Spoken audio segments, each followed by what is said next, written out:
అలాగే కవిత సస్పెండ్ గురించి ఏం మాట్లాడతారు? మరి చేయాలి కంపల్సరీ. ఇప్పుడు ఒక పార్టీ ఒక అద్భుతంగా నిర్మాణం చేసుకున్నప్పుడు, ఒక పార్టీలో అద్భుత పరిపాలన 10 సంవత్సరాలు చేసుకున్నారు వాళ్ళు. తర్వాత తెలంగాణ రావడానికి అకుంఠిత దీక్ష చేసి కేసీఆర్ గారు తెలంగాణ కోసం మన నీళ్లు మన నిధులు మాకు కావాలి, మాకు గౌరవం లేదు కాబట్టి మా తెలంగాణ మాకు ఇవ్వండి అని అనిశ్చిత పోరాటం చేసి తెచ్చుకున్నారు.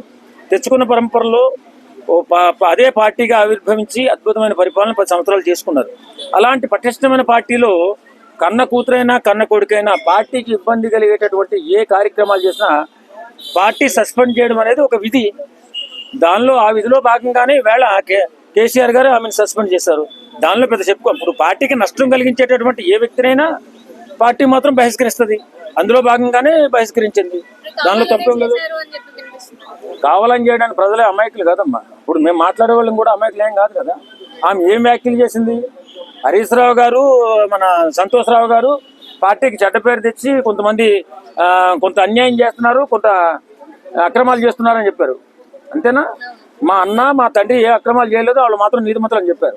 ఒక పార్టీలో 4 పిల్లర్లుగా ఉన్నటువంటి ఈ నలుగురిలో 2 మంచోళ్ళు కాదు, 2 మంచోళ్ళని చెప్తే ప్రజలను ఎరిపప్పలా ఏంటమ్మా?